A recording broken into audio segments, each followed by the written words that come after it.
Hello everyone, আসসালামু আলাইকুম। সবাই কেমন আছেন? আশা রাখি সবাই ভালো আছেন। আজ যাচ্ছি মেট্রো রেল দিয়ে উত্তরা দিয়াবাড়ি। যেহেতু মেট্রো রেলের উদ্বোধনের পর থেকে আমাদের কোথাও যাওয়া হয়নি, এখনো ঈদের আমেজে ঢাকা এখনো ফাঁকা, তার জন্য মেট্রো রেলে চড়ে আসি, দেখেও আসি। আর আমাদের বাড়ির কাছাকাছি স্টেশন হচ্ছে সচিবালয় এবং ঢাকা বিশ্ববিদ্যালয়। দুইটার মধ্যে যে কোনো একটা স্টেশনে গিয়ে আমরা যাতায়াত করতে পারবো। সেফটির জন্য ঢাকা বিশ্ববিদ্যালয় মেট্রো রেল স্টেশনটা বেছে নিলাম। আমরা চলে আসছি মেট্রো রেল স্টেশনে ঢাকা ইউনিভার্সিটিতে। ঢাকা ইউনিভার্সিটি থেকে আমরা উঠবো, কারণ আমাদের ঢাকা ইউনিভার্সিটিটা খুব কাছাকাছি। আমার ছেলে একা একা মেট্রো রেলের স্টেশনে প্রবেশ করছে। আলহামদুলিল্লাহ, একা একা সবকিছুতেও ফার্স্ট। আজকে আমাদের সাথে ঘোরার জন্য যুক্ত হয়েছে আমার শালি। মেট্রো রেলে ঢুকে দেখতে পাবেন সিঁড়ি, অ্যাক্সিলারেটর, লিফট। যে যেটা স্বাচ্ছন্দ্য বোধ করে সেটাই ব্যবহার করতে পারবে। প্ল্যাটফর্মে যাওয়ার আগেই একটু স্টেশনের ভিতরে যানজট দেখা যাচ্ছে। টিকিট কাটার জন্য লাইনে দাঁড়িয়ে একসাথে 4 জনের টিকিট কেটে নিলাম। আমার ছেলে ছোট, তবু 3 বছরের ঊর্ধ্বে প্রতিটি শিশুরই টিকিট কাটা বাধ্যতামূলক। আলহামদুলিল্লাহ, আমি মেট্রো রেলের টিকিট কেটে নিলাম। মেট্রো রেলের টিকিট আপনারা দুইভাবে কাটতে পারবেন, একটা কাউন্টারে, একটা মেশিনে। আমি কাউন্টার থেকে মেট্রো রেলের টিকিট গ্রহণ করলাম। কার্ডটা দেখি, কার্ডটা দেখি, কার্ডটা দেখাও। মেট্রো রেলের টিকিট কেটেই আমরা প্ল্যাটফর্মে চলে আসলাম। কিছুক্ষণের মধ্যে আমাদের স্বপ্নের মেট্রো রেল চলে আসবে, আমরা এখন অপেক্ষা করছি। বাংলাদেশের ভিতরে এত সুন্দর যাতায়াতের ব্যবস্থা হবে কেউ কল্পনা করতে পারেনি। মেট্রো রেলটি মতিঝিল থেকে ছেড়ে সচিবালয় হয়ে ঢাকা বিশ্ববিদ্যালয়ে প্রবেশ করলো। কিছুক্ষণের মধ্যেই আমরা মেট্রো রেলে চড়ে রওনা হব। মেট্রো রেলে প্রতিটি স্টেশনে 30 সেকেন্ড সময় পাওয়া যায়। আলহামদুলিল্লাহ, মেট্রো রেল চড়েই আমরা গন্তব্যের দিকে রওনা হয়ে গেলাম। কিছুটা মানুষের চাপের কারণে মেট্রো রেলের ভিতরে সিট খুঁজে পেলাম না, হয়তো বা কোনো স্টেশনে ফাঁকা পেলে বসে যাব। আমার ছেলে মেট্রো রেলে চড়ে শহরের কিছু কিছু জায়গাগুলো দেখে নিচ্ছে।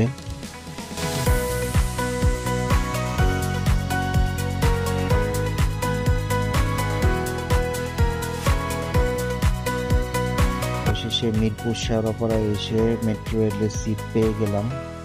আমার 2 ছেলে মেট্রো রেলে জার্নি করে অনেকটা খুশি। আমরা 20 থেকে 25 মিনিটের ভিতরে উত্তরা খুব কাছাকাছি দিকে চলে আসছি। তার জন্য বাংলাদেশ সরকারকে অসংখ্য ধন্যবাদ জানাই এই সার্ভিসটি চালু করার জন্য। উত্তরা উত্তর, পরের স্টেশন উত্তরা সেন্টার। আলহামদুলিল্লাহ, আমরা সুন্দরভাবে উত্তরা চলে আসলাম, খুব শর্টলি ভাবে চলে আসলাম। মানে চিন্তা করার বাইরে যে আসলে এত তাড়াতাড়ি আমরা মেট্রো রেল দিয়ে উত্তরা চলে আসতে পারবো। মেট্রো রেল থেকে নেমে দিয়াবাড়ি স্টেশনে মানুষের চাপ প্রচন্ড দেখা যাচ্ছে। আমরা মেট্রো রেল স্টেশন থেকে নেমে ফিশ অ্যাকুয়ারিয়াম রেস্টুরেন্টের দিকে যাব। উত্তরা দিয়াবাড়িতে অনেক মানুষ, কেউ আসছে ঘোরার উদ্দেশ্যে, কেউ আসছে নিজের বাড়ির উদ্দেশ্যে। অনেক জ্যাম, বের হইতে একটু সময় লাগছে। 15 থেকে 20 মিনিট জ্যাম ঠেলে আমরা এখন মেট্রো রেল স্টেশন থেকে বের হতে পারলাম। আমরা এখন চলে আসছি ফুড স্পন্ডে। অনেক খোঁজাখুঁজি পর রেস্টুরেন্টটা খুঁজে পেলাম।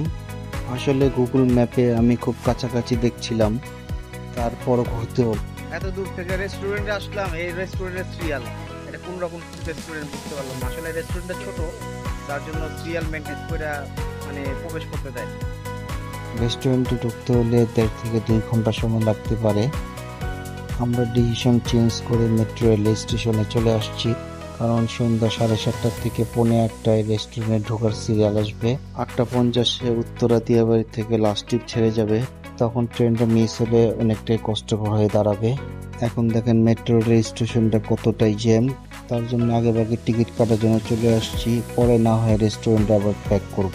অবশেষে মেট্রো রেল স্টেশনে থাকা অবস্থায় রেস্টুরেন্ট থেকে ফোন আসে যে আপনাদের সিরিয়াল চলে আসছে, আপনারা চলে আসেন। অবশেষে আমরা রেস্টুরেন্টের ভিতরে ঢুকতে পারছি, প্রায় 1.5 ঘন্টা পরে যে সিরিয়াল পেয়েছি। ভাবছিলাম আজকে মনে সিরিয়াল পাবো না। আমার 2 ছেলে রেস্টুরেন্টের মাছগুলি থেকে খুবই এক্সাইটেড। রেস্টুরেন্টের ভিতরে দেখলাম মাত্র 5টা টেবিল বসানো আছে, তার জন্য কাস্টমারদের দাঁড়িয়ে থেকে রেস্টুরেন্টে প্রবেশ করতে হয়। আমি রেস্টুরেন্টের প্রতিনিধির সাথে কথা বলে জানতে পারলাম তারা দোতলার 10 থেকে 15 টেবিল বসানোর ব্যবস্থা করছে, সেটা কোরবানি ঈদের আগেই চালু হয়ে যাবে।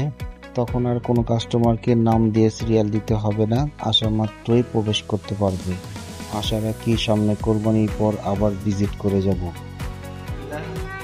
রেস্টুরেন্টটা ছোট হলেও অনেক সুন্দর, আমরা সবাই এসে অ্যাড্রেসটা বের করতে কি জানতে পারবো না, আমি বের করতে চেষ্টা করতে অবশ্যই, কিন্তু আজকে হয়তো চিন্তা করছিলাম হয়তো সিরিয়াল যে মেনটেনেন্স করে চিন্তা করতেছিলাম পাবো না, কিন্তু ওনারা ফোন দিয়েছে বিদায় আমরা আবার আসলাম। রেস্টুরেন্টে অনেকে আসার অনেকে চিনবে না, কিন্তু আমি একটু বলে দিয়েছি মেট্রো রেলের 10 নম্বর পিলারটার সামনে আসলেই আপনার এটা রেস্টুরেন্টে পাবেন। 10 মিনিট আপনার মেট্রো রেল থেকে হেঁটে আসলে 3 মিনিট লাগবে। 2-3 মিনিট লাগে। অনেকে লোকেশনটা ট্রেক করে অনেকে পাওয়া যায় না, আমরা অনেক ঘুরে আসছি, আমরাও খুঁজে আসছি। আমি এসে দেখলাম খুব কাছে মেট্রো রেল স্টেশন। আমার ছেলে মাছের খাবার নিয়ে বসছে, কিছুক্ষণ পর পর মাছের খাবার দিয়ে মাছ জড়ো করছে, এভাবে মাছ নিয়ে খেলাখেলি করছে। আমিও রেস্টুরেন্টের ভিতরে ঢোকার পর থেকে প্রতিটি জায়গায় ভিডিও ধারণ করে নিচ্ছি। মাশাআল্লাহ, মাছগুলি অনেকটাই বড় হয়েছে, তা দেখতে খুবই ভালো লাগছে।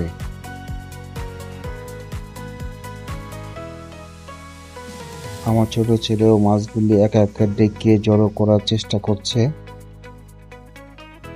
আমরা এখন খাবারের মেনুটা হাতে নিয়ে দেখা শুরু করলাম। মেনুটা দেখে আমি থাই স্যুপ আর চাউমিন এবং সেট মেনু একটা অর্ডার দেওয়ার চিন্তাধারা করলাম। যখনই অর্ডার কনফার্ম করতে যাই তখনই আমাকে বলে যে সেট মেনু ছাড়া কোনো আইটেমে তাদের তৈরি হচ্ছে না, যেহেতু ঈদের সময় তাদের সবই লোক ছুটিতে আছে। মনে করে খাবার দিতে মনে করে যে খাবার দিচ্ছি। কথা বলেই সেট মেনু কনফার্ম করে ফেলি। আমাদের 5-7 মিনিটের মধ্যেও খাবারটা চলে আসে। অলরেডি আমরা খাবারও শুরু করে ফেলছি। আলহামদুলিল্লাহ খাওয়া দাওয়া শেষ, এখন চলে যাব, কারণ আমাদের বাসা অনেক দূর, যেহেতু উত্তরে আসছি। এখন মেট্রো রেলের হয়তো 8:30 পর্যন্ত ফার্স্ট টাইম, এই জন্য আমরা এখন বেরিয়ে যাবো। খাবারের মান অনেকই ভালো, মানে বলার মতো না, খাবারটা খায় খুবই অনেক টেস্ট, আমাদের পুরান ঢাকার থেকে অনেক ভালো লাগে। আমাদের ভিডিও যদি ভালো লাগে তবে লাইক সাবস্ক্রাইব করতে ভুলে যাবেন না এবং ফেসবুক ফলো দিয়ে পাশে থাকবেন। আল্লাহ হাফেজ।